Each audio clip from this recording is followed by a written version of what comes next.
돈을 함부로 막 쓰는 사람들을 보면 참 한심해 보였다. 부자든 가난하든 다 허세라고 생각했고 저거 다 자존감이 낮아서 그런 거야 라며 비웃곤 했다. 그래서 항상 아끼고 절약하는 게 몸에 배어 있었던 것 같다. 쓸데없는 곳에 낭비하지 말고 유용하게 써야지. 하지만 이상하게 그럴수록 더 많은 지출이 생겼다. 그리고 딱히 돈이 더 모이지도 않았다. 문득 뭔가 대단히 잘못되어 가고 있다는 생각이 들었다. 영감 수업. 오늘도 가성비를 따지느라 검색만 1시간을 하는 여러분, 장바구니에 담겨있는 옷들만 1000만원어치에 다다르는 당신.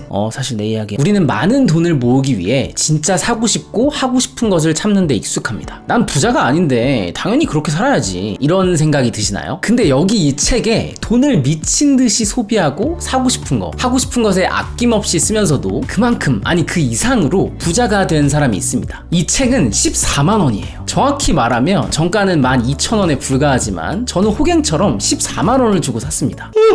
왜 그랬을까요? 당시 절판이 돼서 중고가가 평균 10만원을 웃도는 책이었지만 그만큼 충분한 가치가 있다고 판단했기 때문입니다. 그 결과는 아마 20만원, 아니 30만원이 넘는 금액이었어도 후회하지 않았을 거예요. 그만큼 이 책을 통해 돈에 대한 모든 사고방식과 라이프 스타일까지 완전히 바뀌어버렸습니다. 결론부터 말하면 저는 이 책을 읽은 후에 역대급으로 많은 돈을 썼고 그 덕분에 더 많은 돈을 벌 수 있었어요. 배우는데 돈을 쓰고 그래서 더 많이 벌었겠지 라고 생각하겠지만 아니요, 저는 아무런 자기 개발도 하지 않았습니다. 한 거라곤 매주 한 번 이상 호텔에서 묵고 명품을 사고 비싼 레스토랑에서 식사를 하고 계획 없는 여행을 가고 15,000원짜리 커피를 마시고 백다방은 1,500원. 과장이 아니고 진짜입니다. 그 누구보다 돈을 아끼고 가성비를 따졌던 제가 단 몇 개월 만에 이렇게 돼버린 거죠. 신기하지 않나요? 과정은 이랬습니다. 책에서 저자는 부자가 되기 위해서는 돈을 모으는 것보다 쓰는 것이 중요하다 라고 말했고 본인의 삶을 통해 이 이론을 직접 증명해 나가고 있었어요. 20대 때 당시 부자들만 아는, 실제로 본 사람조차 드물었던 고가의 롤렉스 시계를 몇 개월치 월급을 몽땅 투자해서 구매해버리고 월급의 3분의 2를 털어서 고급 호텔에 거주하고, 이렇게만 보면 참 낭비가 심한 사람 같죠. 근데 저자는 이렇게 탕진을 했기 때문에 더 성공할 수 있었고 더 행복할 수 있었다고 말합니다. 지금부터 저자의 실제 경험과 또 제가 직접 적용해 봄으로써 삶이 어떻게 달라졌는지 그 이야기를 해볼까 합니다. 우선 제가 생각하는 책의 핵심은 3가지였어요. 첫째, 부자의 감각을 키우는 습관. 둘째,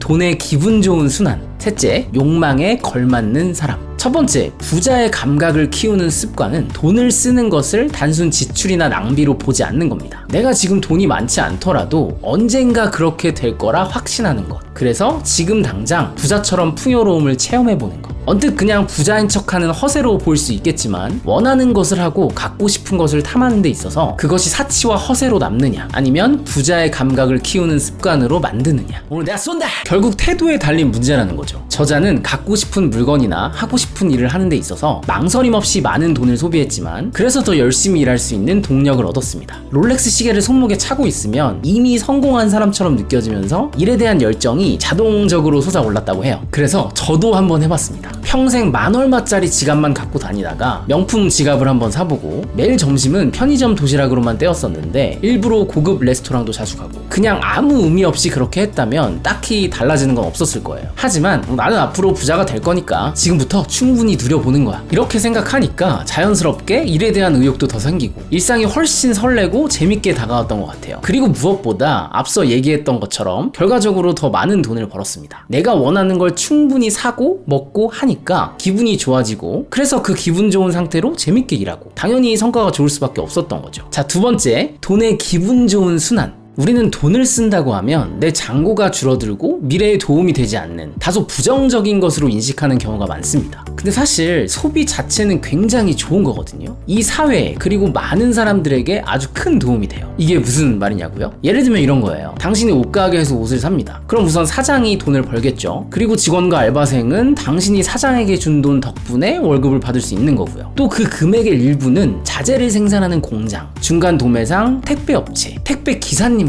이 모든 사람들에게 혜택을 돌려줍니다. 이것만이 아니에요. 당신이 소비를 했기 때문에 그만큼의 세금이 나라의 자금으로 들어가고 이 자금은 사회 취약계층에게, 그리고 우리가 살고 있는 이 환경을 더 좋게 만드는 데 이바지합니다. 와, 이 말하면 그동안 내가 치킨 시켜 먹느라고 지불한 돈이 사실 엄청나게 위대한 일을 하고 있는 거 아닌가요? 농담이 아닙니다. 이게 저자가 말하는 돈의 기분 좋은 순환이라는 거예요. 그러니까 돈 자체 그리고 이걸 사용하는 것 전혀 나쁜 게 아니라는 거죠. 아니 좋은 거죠. 물론 거부감이 드실 수도 있어요. 순간의 욕망에 사로잡혀서 낭비한 거면서 그냥 합리화하는 거 아니야? 이 부분에 대해서는 바로 세 번째 욕망에 걸맞는 사람에서 이어가 보도록 하겠습니다. 우선 여러분은 이 돈이라는 것에 대해 어떻게 생각하시나요? 탐욕, 권력, 무서운 것, 아니면 풍요, 여유, 자유? 당신이 생각하는 돈의 개념이 어떻든 변하지 않는 진실은 돈은 우리에게 반드시 있어야 하는 존재라는 겁니다. 지금 이 유튜브를 보기 위해서 또 밥을 사 먹으려면 반드시 필요하겠죠. 근데 사실 돈은 그냥 종이 쪼가리거든요. 저자의 말을 빌리자면 교환권에 지나지 않습니다. 그래서 교환권일 뿐인 돈을 탐하지 말고 그 돈으로 살 수 있고 누릴 수 있는 체험을 욕망하자고 말해요. 그리고 욕망은 나쁜 것이 아니라 오히려 이것을 활용해서 내가 그 수준에 걸맞는 사람이 될 수 있다고 이야기합니다. 저자는 23살 때 고급 취미인 사냥을 즐겼다고 해요. 단순하게 봤을 땐 허영심으로 비춰지겠지만 그는 이 취미 덕분에 사냥 잡지를 번역하게 되는 뜻밖의 기회를 얻게 됩니다. 그렇게 자신도 모르는 사이에 더 큰 돈을 벌게 돼요. 사냥이라는 취미가 조금 깨름칙하긴 하지만 이건 어디까지나 그의 사례일 뿐이니까 우리 본질을 이해하자고요. 이 이야기의 핵심은 감동 체험입니다. 감동 체험이란 말 그대로 감동을 얻을 수 있는 체험을 말하는 거예요. 책에 나온 예를 들자면 영화는 집에서 볼 때 더 저렴합니다. 근데 굳이 더 많은 비용을 지불하면서까지 영화관에서 관람하는 이유는 뭘까요? 큰 스크린,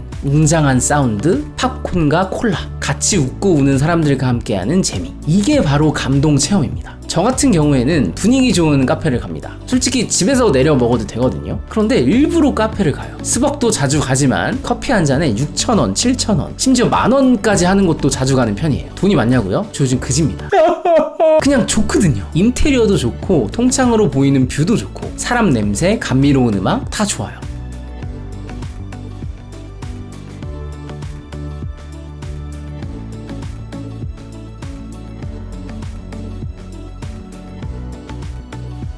이런 감동 체험을 하면서 채워진 에너지로 일에 더 의욕적이고 열정적이게 되는, 저는 이 힘을 믿습니다. 실제로 돈을 떠나 삶의 질이 굉장히 높아졌거든요. 만약 절약해야 한다는 이유로 집에만 머물렀다면 이런 만족감은 절대 느끼지 못했을 거예요. 우리는 이렇게 마음을 풍요롭게 하고 설렘 가득한 기분을 느끼게 해주는 감동을 체험할 필요가 있습니다. 무작정 많은 돈을 쓰라는 게 아니라 아끼는 것에만 집착해서 누릴 수 있는 순수한 욕망을 내치지 말자는 거예요. 앞서 사냥을 해서 사냥 번역이라는 더 큰 일을 맡게 된 저자의 이야기처럼 우리는 이 욕망을 꾸밈없이 발산함으로써 그에 걸맞는 사람이 될 수 있습니다. 그래서 저는 욕망을 사랑해요. 채우고 만족을 느끼고 그 감정을 제 일과 일상에서 마음껏 발산하고 이 욕망의 선순환을 통해 어느덧 그 욕망에 걸맞는 사람이 되어가고 있었습니다. 물론 단순히 욕망을 채우기 위해 돈을 많이 쓴다고 해서 부자가 되는 건 아니에요. 돈이든 욕망이든 또 때로는 허세든 사치든 쓰는 것 자체가 중요한 게 아니라 그 쓰는 행위로 인해 내가 얼마나 성장하느냐, 나아가 얼마나 큰 행복감을 느끼느냐, 결국 이게 가장 중요한 겁니다. 자, 이렇게 총 3가지의 관점에서 돈을 더 벌기 위해서 왜 돈을 더 써야 하는지에 대해 이야기 나눠봤는데요. 마지막으로 당신이 반드시 기억해야 할 한 가지를 말씀드리고자 합니다. 욕망을 채우고 그것을 활용하기 위해 돈을 마음껏 사용한다는 게 꼭 비싼 것만을 의미하는 게 아니라는 거. 저자도 고급스럽고 값비싼 물건을 소유하고 경험하는 게 주 목적이 아니라고 강조합니다. 당신이 원하는 것이 무엇이 됐든 그게 1,000원짜리든 10,000원짜리든 100만원짜리든 내 마음을 설레게 하는 것에 투자를 해보는 것. 감당할 수 없을 만큼의 무리한 소비를 하고 빚을 지면서까지 욕망을 채우라는 말이 아닙니다, 여러분. 다만 당신의 순수한 욕망을 채우는 것에 조금은 과감해져도 괜찮다는 거예요. 싼 거, 효율적인 거, 가성비 좋은 거, 너무 이런 것들에만 목매지 말고 나를 좀 더 돋보이게 하고 여유를 만끽하게 해주는, 평소보다 조금 더 비용이 나가더라도 아주 약간은 과감하게 질러보는 것. 무엇을 위해서? 더 부자가 될 미래의 당신을 위해서, 그리고 더 행복해질 지금의 나를 위해서. 참고로 책 노는 만큼 성공한다, 에디톨로지로 유명한 자유로운 영혼의 심리학자인 김정은 박사는 수첩을 자주 바꾼다고 합니다. 그리고 그 수첩에다 만년필로 끄적거릴 때만큼 행복한 순간은 없다고 말해요. 그에게 수첩은 비싸진 않지만 욕망을 실현할 수 있는 아주 좋은 도구인 거죠. 근데 만년필은 졸라 비싸잖아. 그래서 저도 요즘엔 큰 돈이 들진 않지만 아까 말했던 좋은 카페를 가는 거, 그리고 반팔티, 여기에 투자를 많이 해요. 집에 반팔티만 가만보자 진짜 한 30벌 이상 들 것 같은데 싸게는 10,000원 이하부터 비싸봤자 30,000원? 그 정도의 금액으로도 저는 굉장히 행복합니다. 좀 과장하자면 제 자신이 되게 있어 보여요. 솔직히 그 누구도 와, 이 티셔츠 예쁘다, 고급스럽다 이런 말을 해주진 않거든요. 근데 전혀 상관이 없다는 거, 아무도 신경 안 써도 스스로 너무 만족스럽고 입고 나가기만 해도 기분이 좋아진다는 거. 예전에 일부러 비싼 옷을 입고 다닐 때는 사람들이 알아봐 주기를 바랬거든요. 내가 좋은 물건을 갖고 있다는 걸 자랑하고 싶었습니다. 물론 남들에게 보이기 위한 것도 나쁘다고 생각하진 않아요. 하지만 이 돈을 썼을 때 이 물건과 체험이 다른 사람의 인정과는 별개로 그 자체로 나를 설레고 기쁘고 행복하게 하는가, 나를 움직이게 하는가, 이게 가장 중요한 부분이라고 생각해요. 운동했으니까 이 정도 먹어도 돼. 그러니까 어떤 소비가 됐든 조금은 과감하게 투자를 해보는 것, 당신의 순수한 욕망을 활용해서 더 좋은 삶을 누릴 수 있는 더 큰 사람이 되어가는 것, 이 법칙을 꼭 기억하시면서 오늘 하루 동기부여 해보시길 바랍니다. 참고로 이 단어를 생각해내고 정말 뿌듯했는데 검색해보니까 이미 많이 있더라고요. 까비! 특히 돈가스 집이 많이 뜨던데 한번 먹어봐야겠네요. 도대체 얼마나 맛있길래 동기부여까지 된다는 거야? 궁금해. 감동 체험해야지. 돈가스로 해야지. 돈가스로 감동 체험해야지.